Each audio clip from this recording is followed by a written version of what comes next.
며느리가 시댁의 복수? 조선시대라면 상상도 못할 일이 벌어졌지요. 선조 32년 늦은 가을 어느 날이었습니다. 한성 저잣거리에는 평소와 다른 공기가 흐르고 있었지요. 쌀을 사러 온 아낙네들, 포목을 부던 상인들 모두가 한 곳에 모여 수군거리고 있었습니다. 그렇긴 한데 그 유명한 대선댁에서 며느리를 내쳤다는데 그 뒤일이 심상치 않다더이다.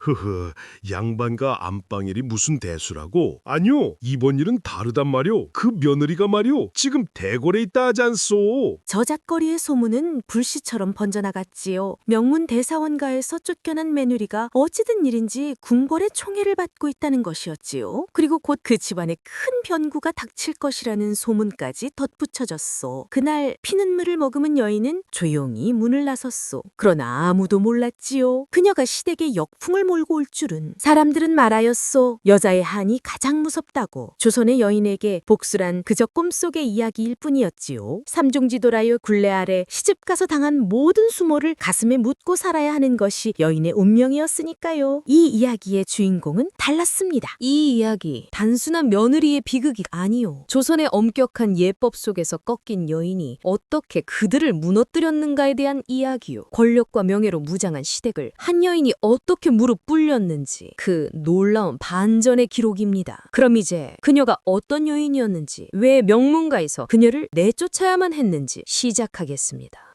때는 선조 29년 봄이었소. 한선 북촌에 자리한 대사헌 유대감 댁은 그녀말로 조선 최고의 명문가였지요. 5대째 문과 급제자를 배출한 집안으로 삼정승이 2번이나 나온 가문이었습니다. 이 집안의 가장은 유대감. 대사원의 직위에 오른 그는 조정에서도 강직함으로 이름이 높았지요. 하오나 집안은 달랐지요. 겉으로는 예법과 덕망으로 포장되어 있었으나 안으로는 권력과 위세로 사람을 짓누르는 인물이었습니다. 특히 이 집안의 안주인 김씨 부인은 판서가의 딸로 태어나 자부심이 하늘을 찔렀지요. 그녀는 며느리를 고를 때도 오직 한 가지만 모았지요. 가문의 격이었습니다. 아무리 용모가 뛰어나고 재주가 있어도 가문이 미천하면 우리 집 며느리 될 수 없느니라. 김씨 부인의 입버릇이었소. 그런다. 운명이란 참으로 기묘한 것이지요. 그녀의 아들 유석의 마음을 사로잡은 여인은 바로 서자 집안의 딸이었습니다. 윤씨. 본명조차 기록에 제대로 남지 않은 이 여인은 아버지가 중인 역관이었고 어머니는 양반가 서녀였습니다. 조선의 엄격한 신분 제도에서 보자면 그야말로 어정쩡한 위치였지요. 하오나 윤 씨는 범상치 않은 여인이었소. 어려서부터 글을 읽을 줄 알았고 시를 지을 줄도 알았습니다. 무엇보다 그녀의 눈빛에는 깊은 지혜와 단단한 의지가 담겨 있었지요. 유석이 한눈에 반한 것도 그 때문이었습니다. 어머님, 저는 그 여인과 혼인하겠습니다. 유석의 고집에 김씨 부인은 분노하였지요. 유석이 과거 급제 후 첫 혼처로 고집을 꺾지 않자 결국 마지못해 허락하고 말았지요. 허나 명심하여라. 그 여인이 이 집안의 채통을 흐린다면 나는 결코 용서치 않을 것이니라. 그리하여 윤 씨는 유대감 댁의 며느리가 되었습니다. 혼례날 그녀는 붉은 원삼을 입고 가마에 올랐지요. 시댁의 문을 들어서는 순간 그녀가 마주한 것은 축복이 아니라 냉기였소. 서자 집안 것이 감히 대문으로 들어오려 하느냐? 뒷문으로 돌아가거라. 첫 수모였지요.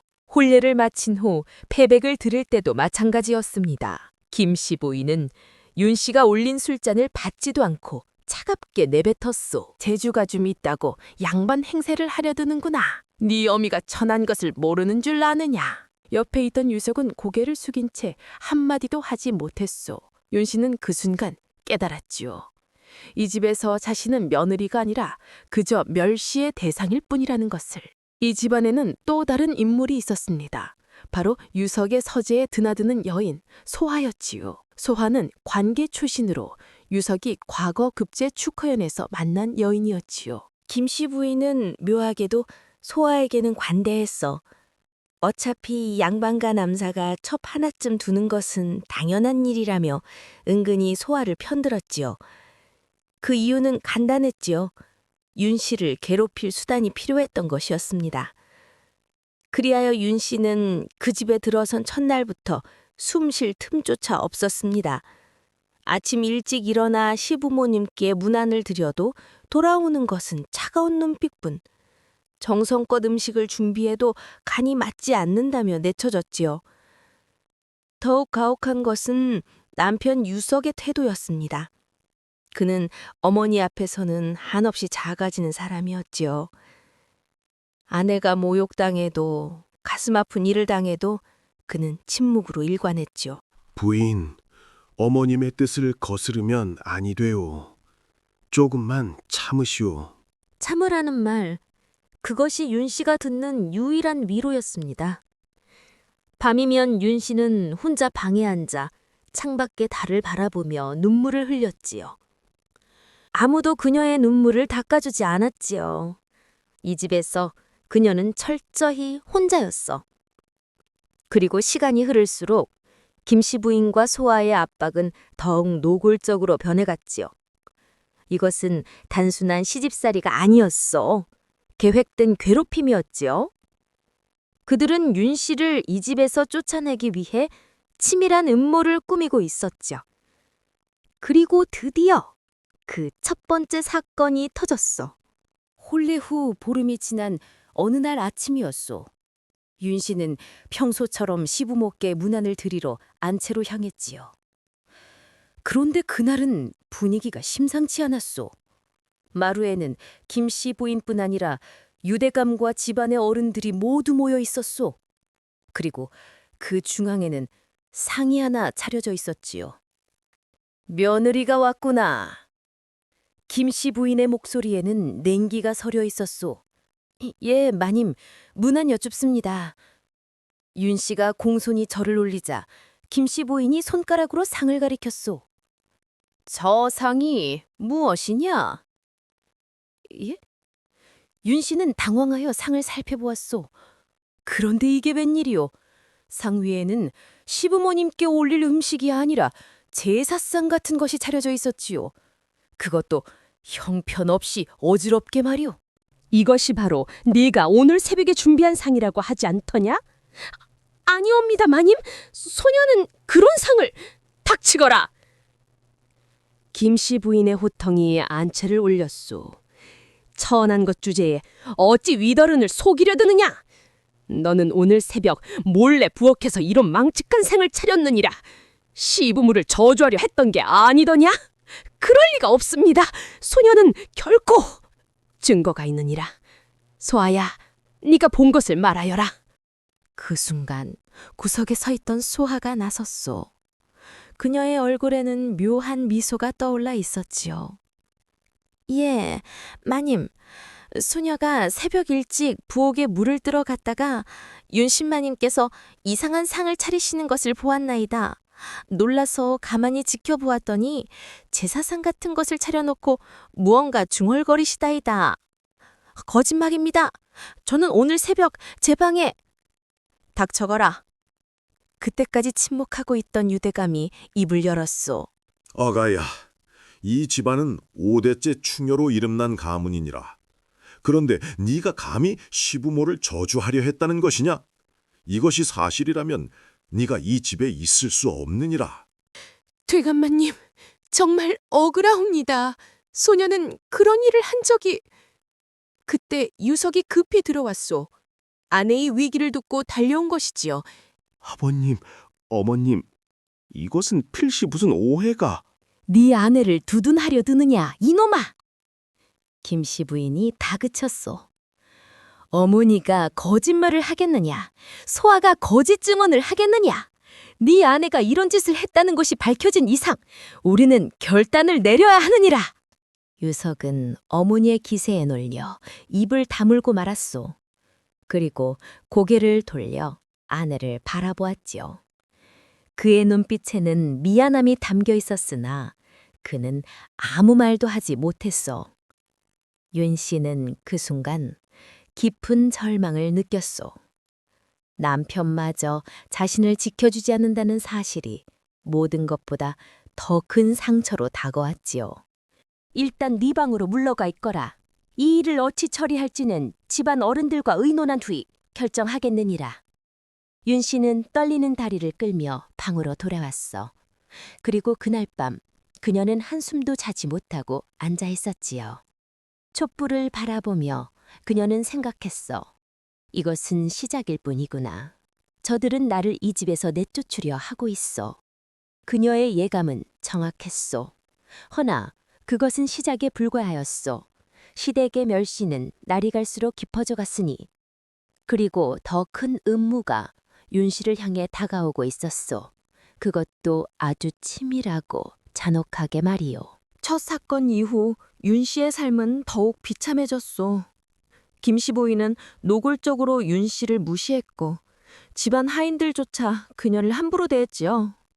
그리고 유석은 점점 더 소아의 방에서 시간을 보내기 시작했소. 겨울이 깊어지던 어느 날 윤 씨는 홀로 사랑채 뒤편의 작은 방에서 바느질을 하고 있었소. 이지 그녀는 안채 출입도 제한되어 식사조차 혼자 해야 했지요. 그때였소. 윤 씨 마님, 큰일 났습니다. 다급히 달려온 것은 나의 어린 하녀 복선이었소. 복선은 이 집에서 유일하게 윤 씨에게 호의를 보이는 아이였지요. 무슨 일이냐? 마님께서 하인을 때렸다는 소문이 퍼지고 있사옵니다. 그것도 저자거리에까지요. 윤 씨의 얼굴이 하얗게 질렸소. 그게 무슨 말이냐? 나는 그런 적이... 소녀도 그것이 거짓말인 줄 압니다. 하오나 소와 마님이 어디선가 그런 소문을 퍼뜨렸고 이제 한성 안에 모두 알려졌다 하옵니다. 복선의 말은 사실이었소. 한성의 저작거리에서는 유대감 댁의 며느리가 하인을 학대한다는 소문이 파다하게 퍼지고 있었지요. 아니 대사원댁 며느리가 천한 출신이라더니 역시 본성을 감추지 못하는구만. 내 들으니 하인의 뺨을 때리고 밥도 주지 않았다지 않소? 허허, 겉으로는 얌전한 척하더니 실상은 악독한 년이었구만. 소문은 눈덩이처럼 불어났소. 그리고 며칠 후 결정적인 사건이 터졌죠. 김 씨 부인이 집안 하인들을 모두 모았소. 그리고 그 자리에서 한 늙은 하인이 나섰지요. 그는 등에 상처가 있는 듯 몸을 구부리고 있었소. 마님, 소인이 말씀드리겠나이다. 윤씨 마님께서 소인을 곤장으로 때리셨나이다. 이유도 없이 말이옵니다. 뭐라고? 며느리를 당장 불러오너라. 윤 씨가 끌려왔소. 그녀는 영문도 모른 채 안채 마루에 무릎을 꿇었지요. 하인을 때렸다는 말이 사실이냐? 아니옵니다, 대감마님. 소녀는 하인을 때린 적이 없사옵니다. 그렇다면 저 하인이 거짓말을 하고 있다는 것이냐? 소녀도 모르옵니다. 하오나 분명한 것은 소녀는 결코 증인이 있느니라. 김 씨 부인이 차갑게 말했소. 소아가 직접 보았다 하지 않더냐? 네가 분노하여 하인을 때리는 것을 말이다. 그뿐이냐? 다른 하인들도 네가 평소 포악하게 굴었다고 증언하고 있느니라.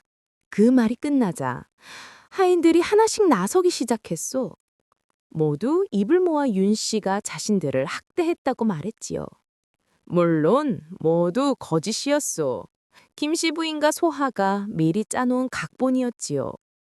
이것은 음모입니다. 저들이 모두 거짓말을 하고 있는 것입니다. 윤 씨가 외쳤으나 아무도 듣지 않았어.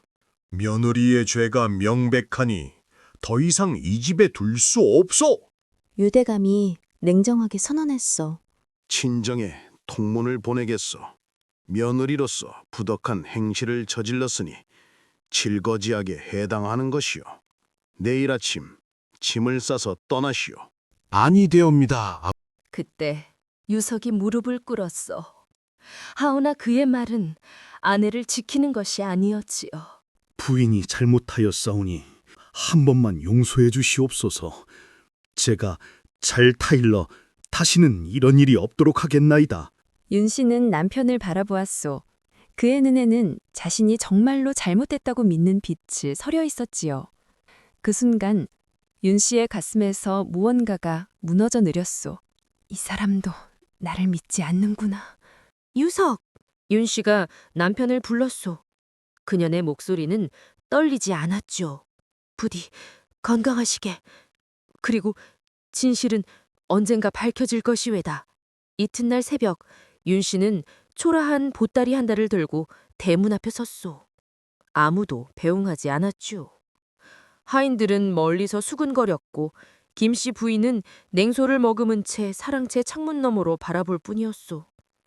문 밖으로 나서는 순간 윤 씨는 뒤를 돌아보았소. 3년을 살았던 그 집.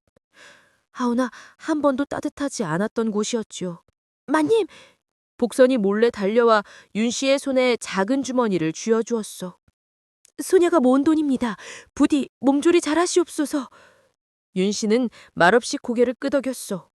그리고는 천천히 걸음을 옮겼지요. 대문을 나서며 윤 씨는 피눈물을 흘렸소. 하오나 그 눈물 속에는 슬픔만 있지 않았소. 분노와 억울함 그리고 무언가 단단하게 굳어지는 결심이 함께 있었지요. 나는 죄가 없소. 이 세상은 진실이 아니라 관세를 믿는구려. 좋소. 그렇다면 나 역시 그들의 방식으로 맞서겠소. 윤 씨는 그날 더 이상 눈물을 흘리지 않기로 결심했소. 그리고 조용히, 아주 조용히 복수를 준비하기 시작했지요. 한편 김 씨 부인과 소원은 사랑채에 앉아 술을 나누고 있었소. 이제 그 천한 것은 영영 돌아오지 못할 것이요. 그야 당연하지요, 마님. 저자고리에까지 소문이 퍼졌는데 어느 집안이 저런 며느리를 다시 받아주겠사옵니까? 잘하였느니라. 이제 유석은 너가 잘 보살피도록 하여라. 둘은 웃었소. 그들은 몰랐지요. 자신들이 쫓아낸 그 여인이 얼마나 무서운 사람인지를 말이요. 모두가 윤 씨가 끝났다고 생각하였소. 친정으로 돌아가 평생 수치를 안고 살 것이라 여겼지요. 그 여인 다시 돌아왔소. 다른 모습으로 더 강하게 그리고 복수의 칼날을 품고 말이요. 유대감 댁에서 쫓겨난 윤 씨는 친정으로 돌아가지 못했어. 아니, 돌아가지 않았다고 하는 것이 맞겠지요. 여관이었던 아버지는 이미 세상을 떠났고 어머니는 재혼하여 다른 곳에 살고 있었지요. 설령 살아계신다 해도 시댁에서 쫓겨난 딸을 반가이 맞을 친정은 없었을 것이요. 윤 씨는 한성우의 가게에 허름한 행랑채 하나를 얻어 그곳에서 바느질로 하루하루를 연명했소. 밤이면 춥고 낮이면 배가 고팠지요. 그러나 그녀는 무너지지 않았소. 나는 살아야 한다.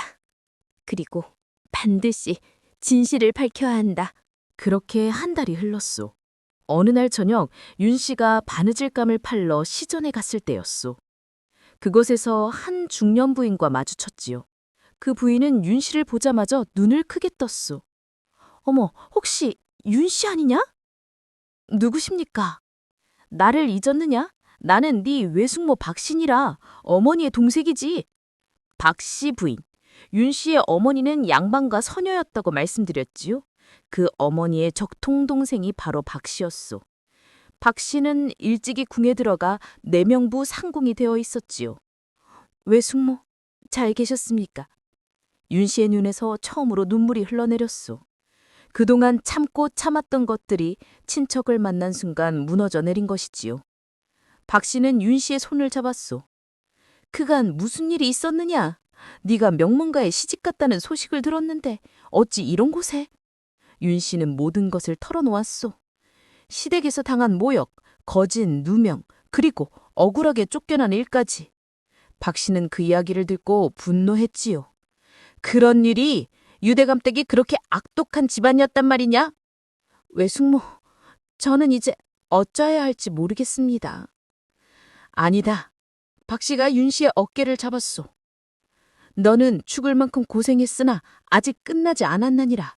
너에게 다시 일어설 기회를 주고 싶구나. 나와 함께 궁으로 들어오지 않겠느냐? 그리하여 윤 씨는 박씨 상궁의 도움으로 대궐 내명부에 친박 라인으로 들어갔소. 침방은 왕과 왕비의 의복을 관리하는 곳이었지요. 처음에는 낮은 자리였소. 하오나 윤 씨는 그곳에서 새로운 세상을 보았지요. 궁중 예법, 상하 관계, 그리고 권력의 흐름. 그녀는 바늘을 들고 있었으나 눈과 귀로는 모든 것을 배웠소. 무엇보다 윤 씨는 총명했소. 그녀는 궁중 예법을 빠르게 익혔고 바느질 솜씨 또한 뛰어났지요. 반년이 지나자 중전마마께서 윤 씨의 이름을 기억할 정도가 되었소. 박상궁, 요즘 새로 들어온 나인 중에 솜씨 좋은 아이가 있다지? 예, 중전마마, 윤 씨를 하옵니다. 총명하고 손재주가 뛰어나옵니다. 그래? 한번 불러보거라. 윤 씨가 중전 앞에 무릎을 꿇었소. 중전은 한참 동안 윤 씨를 살펴보더니 입을 열었지요. 내 얼굴에 슬픔이 서려 있구나. 궁에 들어오기 전에 무슨 일이 있었느냐? 윤 씨는 잠시 망설였소. 그러나 중전의 눈빛이 따뜻했기에 조심스럽게 자신의 이야기를 꺼냈지요. 물론 모든 것을 말하지는 않았소. 다만 시댁에서 억울한 일을 당해 쫓겨났다는 것만 조심스럽게 고했소. 중전은 고개를 끄덕였소. 세상에는 그런 일이 많지. 특히 여인들은 더욱 그러하니라. 그러나 네가 여기까지 온 것을 보니 너는 쉽게 무너지는 사람이 아니로구나. 황송하옵니다, 마마. 좋다. 앞으로 내 곁에서 일하도록 하여라. 내 손재주가 마음에 드는구나. 그날부터 윤 씨는 중전의 측근이 되었소. 그리고 그녀는 궁에서 귀한 것을 얻었지요. 바로 신뢰였소. 1년이 흘렀소. 윤 씨는 더 이상 초라한 며느리가 아니었지요. 그녀는 중전의 총애를 받는 나인이 되어 있었고 궁중 예법과 처신에도 능숙해졌소. 무엇보다 그녀는 정보를 얻는 법을 알게 되었소.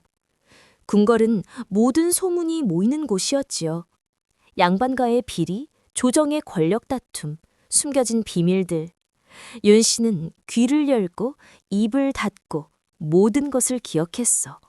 그리고 어느 날 윤 씨는 놀라운 소식을 듣게 되었죠. 들었느냐? 대사원 유대감댁이 요즘 수상하다더라. 상궁들의 대화였소. 윤 씨는 귀를 세웠지요. 무슨 일인데? 남쪽 지방에 세금 장부에 문제가 있다는구나. 유대감이 관여되어 있다는 소문이 있느니라. 뇌물? 쉿! 조용히 하거라. 아직 확실한 것은 아니나 내명부에서 조사관을 보낼 수도 있다 하더라. 윤 씨의 심장이 뛰기 시작했어. 이것은 기회였지요. 그날 밤 윤 씨는 박씨 상궁을 찾아갔어. 외숙모, 제게 부탁이 있습니다. 무엇이냐? 유대감댁의 일을 제가 조사하고 싶습니다. 박 씨는 윤 씨를 똑바로 바라보았소. 복수하려는 것이냐? 아니옵니다. 윤 씨는 고개를 저었지요. 진실을 밝히고자 하는 것입니다. 저는 억울하게 쫓겨났사오나 그들의 죄가 무엇인지 정확히 알고 싶습니다. 그리고 만약 그들이 정말로 죄를 지었다면 법대로 처벌받아야 하지 않겠습니까? 박 씨는 잠시 생각하더니 고개를 끄덕였어. 좋다. 내가 중전마마께 아뢰겠노라. 하오나 명심하여라. 사사로운 감정으로 움직여서는 아니 된다. 오직 진실만을 찾아야 하느니라. 명심하겠습니다. 더 이상 눈물 흘리는 여인이 아니었소. 그녀는 칼 대신 예법과 진실을 무기로 들었소. 그리고 마침내 그 기회가 왔지요. 중전마마께서 직접 명을 내리셨소. 유대감댁의 비리 의혹을 조사하라고. 그리고 그 조사관으로 윤 씨를 지명하셨던 것이요. 윤 씨, 너가 가서 확인해 오너라. 과연 유대감댁이 떳떳한지 말이니라. 분부 받자옵니다, 마마. 윤 씨는 깊이 절을 올렸소. 그리고 고개를 들었을 때 그녀의 눈빛은 예전과 달랐지요. 더 이상 무력한 며느리가 아니었소. 이제 그녀는 중전의 명을 받은 조사관이었소. 복수가 아니라 정의. 그것이 윤 씨가 선택한 길이었지요. 드디어 그녀는 그 집으로 다시 돌아갈 준비를 마쳤소. 2년 만에 말이오. 선조 31년 봄이 오고 있었어. 유대감 댁의 안채에서는 소아가 화려한 옷을 입고 거울을 보고 있었지요. 이제 그녀는 당당한 유석의 첩이 되어 사실상 안주인 행세를 하고 있었어. 마님, 오늘 저작거리에서 새로 들어온 비단을 보았사옵니다. 한번 보시겠나이까? 그래, 가져오너라. 소아는 만족스러웠어. 그 천한 윤씨를 내쫓은 뒤 모든 것이 뜻대로 되었죠. 유석은 이제 자신만을 아꼈고 김씨 부인도 자신을 편애했어. 그때였어. 마님, 대궐에서 사람이 왔습니다. 하인이 급히 달려왔어. 대궐? 무슨 일로? 김씨 부인이 놀라 나왔죠. 그리고 대문 앞에는 궁녀 복장을 한 여인들이 서 있었어. 그 중심에는 고귀한 의복을 입은 한 여인이 있었지요. 내명보 주사관 윤씨, 중전마마의 명을 받들어 이곳에 왔나이다. 그 목소리, 김씨 부인과 소아의 얼굴이 하얗게 줄렸소. 믿을 수 없었지요. 2년 전 쫓아낸 그 며느리가 궁궐의 관리가 되어 당당히 서 있었던 것이오. 윤씨? 안녕하시옵니까, 마님? 오랜만입니다. 윤씨는 냉정한 표정으로 절을 올렸소. 그러나 그 절은 며느리의 절이 아니었지요. 관리가 예를 갖추는 형식적인 절이었소. 무슨 일로 오셨는가? 김씨 부인의 목소리가 떨렸소. 중잔마마의 명의옵니다. 이 댁의 재산 장부와 서신들을 조사하러 하셨나이다. 대사원 유대감께서 남쪽 지방의 세금 장부를 조작하였다는 고변이 들어왔사옵니다. 그것은 오해일 것이오. 우리 대감께서 그런 일을 하실 리가. 조사해보면 알 것입니다. 윤 씨는 차갑게 말하고는 동행한 관리들에게 명했소. 모든 장부를 가져오시오. 그리고 서재의 서신들도 모두 압수하시오. 윤 씨는 직접 유대감의 서재로 향했소. 그곳에는 유석이 있었지요. 그는 2년 만에 본 전 부인의 모습에 말문이 막혔소. 부인, 유석 나으리. 윤 씨는 남편이 아니라 조사 대상을 대하는 목소리로 말했지요. 서재의 모든 서실을 내놓으시어 중전마마의 명의옵니다. 윤씨, 무슨 일이 있었소? 어찌 그대가... 제 이름은 내명부 조사관 윤씨입니다. 사적인 이야기는 나중에 하시지요. 지금은 공모를 수행하는 중이옵니다. 유석은 할과를 이뤘소. 눈앞의 여인은 2년 전 눈물 흘리며 쫓겨났던 그 아내가 아니었어. 완전히 다른 사람이었지요. 윤 씨는 서재의 장부들을 꼼꼼히 살펴보기 시작했어. 그리고 얼마 지나지 않아 숨겨진 서신 하나를 발견했지요. 이것이 무엇입니까? 그것은 남쪽 지방 수령에게서 온 서신이었어. 내용은 명백했지요. 유대감이 세금 장부를 조작해주는 대가로 상당한 뇌물을 받았다는 증거였어. 이것은... 유석의 얼굴이 파랗게 질겼소. 아버님께서는 모르시는 일이요. 분명 누군가 모함을... 조용히 하시오. 윤 씨는 냉정하게 증거물을 챙겼소. 그리고 더 놀라운 것을 발견했지요. 서재 구석에서 윤 씨는 낡은 편지 뭉치를 발견했소. 그것을 펼쳐보는 순간 그녀의 손이 미세하게 떨렸지요. 그것은 2년 전 서아와 김씨 부인이 주고받은 서신이었소. 편지에는 윤 씨를 쫓아내기 위한 계획이 상세히 적혀 있었지요. 며느리에게 거짓 노명을 씌워 내쫓으셔야 하옵니다. 하인들을 매수하여 증언하게 하면 되옵니다. 제사상을 몰래 차려놓고 며느리가 한 일로 꾸미면 되옵니다. 모든 것이 글로 남아 있었소. 윤 씨를 함정에 빠뜨린 치밀한 계획이 말이요. 윤 씨는 그 편지를 조용히 접었소.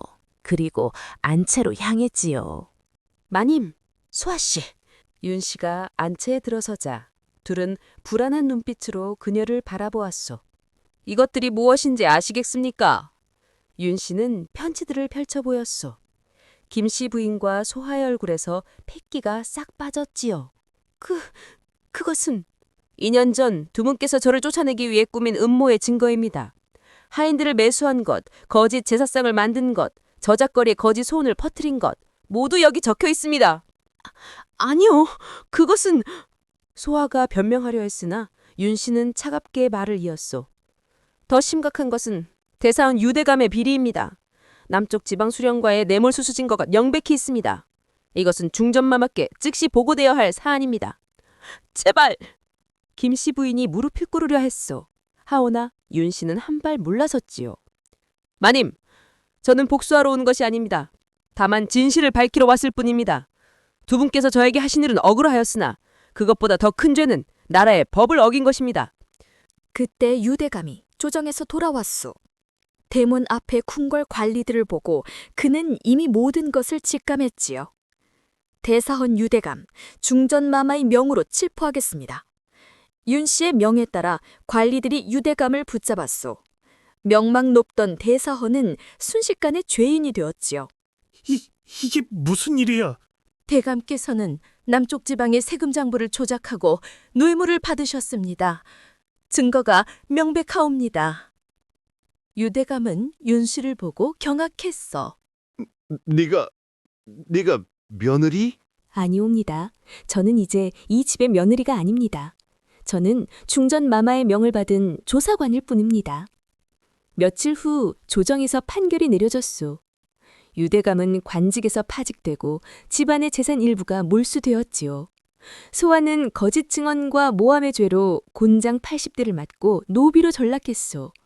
김씨 부인은 직접적인 처벌은 면했으나 며느리를 모함한 죄로 친정으로 쫓겨나 평생 머리를 풀고 살아야 했지요.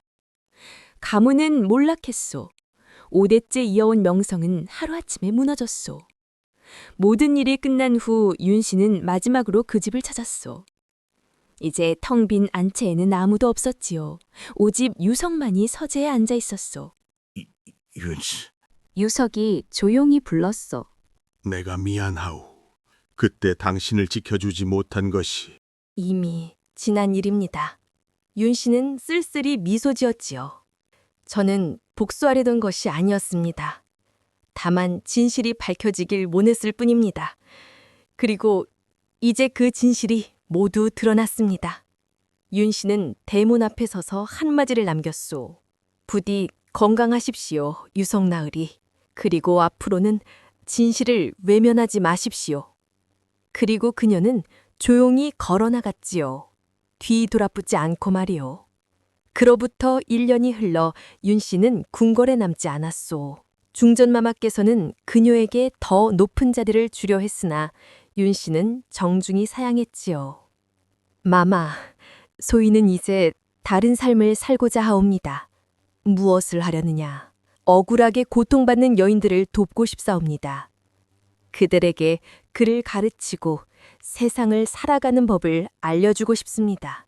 중전은 고개를 끄덕이며 윤 씨의 손을 잡았소. 그래, 좋은 뜻이로구나. 가서 좋은 일 하거라. 윤 씨는 한성 외곽에 작은 서당을 열었어. 그곳에서 그녀는 시집살이로 고통받는 여인들, 글을 배우지 못한 여인들, 억울한 일을 당한 여인들을 받아들여 가르쳤지요. 여러분, 기억하십시오. 우리가 여인이라 하여 아무 권리도 없는 것이 아닙니다. 윤 씨는 따뜻한 목소리로 말했어. 억울한 일을 당하면 참기만 할 것이 아니라 지혜롭게 대응하는 법을 배워야 합니다. 글을 읽고 법을 알고 세상을 이해해야 합니다. 그녀의 서당에는 날마다 여인들이 찾아왔어. 윤 씨는 그들에게 글을 가르쳤고 예법을 가르쳤으며 무엇보다 존엄을 가르쳤지요.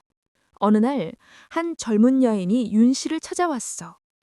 그녀는 역시 시댁에서 억울한 일을 당하고 있었지요. 스승님, 저도 스승님처럼 복수하고 싶습니다. 여인이 눈물을 흘리며 말했어. 윤 씨는 고개를 저었지요. 아니다. 나는 복수한 것이 아니니라. 하오나 스승님께서는 시댁을 무너뜨리지 않으셨습니까? 나는 단지 진실을 밝혔을 뿐이니라. 윤 씨는 여인의 손을 잡았어. 복수는 또 다른 원한을 낳을 뿐이다. 하오나 진실은 다르지. 진실은 언젠가 반드시 드러나고 정의는 반드시 이루어지느니라. 사람 위에 사람 없고 사람 아래 사람 없어. 진실은 언젠가 드러나는 법이지요. 그렇다면 저는 어찌해야 합니까? 먼저 내 자신을 강하게 만들어라.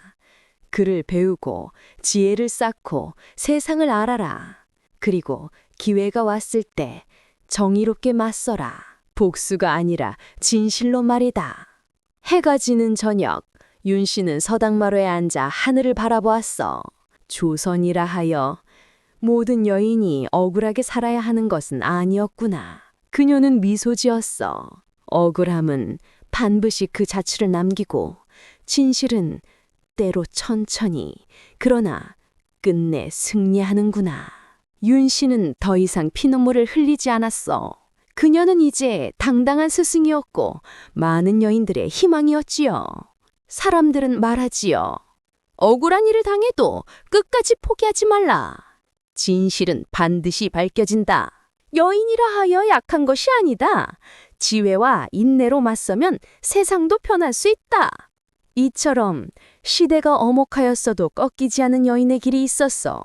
윤 씨는 복수가 아니라 정의를 택했고 분노가 아니라 지혜를 택했어. 그리고 그 선택은 자신만이 아니라 수많은 여인들에게 희망을 줬지요. 권력은 일시적이나 진실은 영원하다는 것. 오늘 이야기는 여기까지입니다. 여러분, 이 이야기가 흥미로우셨습니까? 이 영상이 마음에 드셨다면 구독과 좋아요로 응원해 주시길 바랍니다. 시청해 주셔서 감사합니다. 다음 야담에서 또 만나 뵙겠습니다.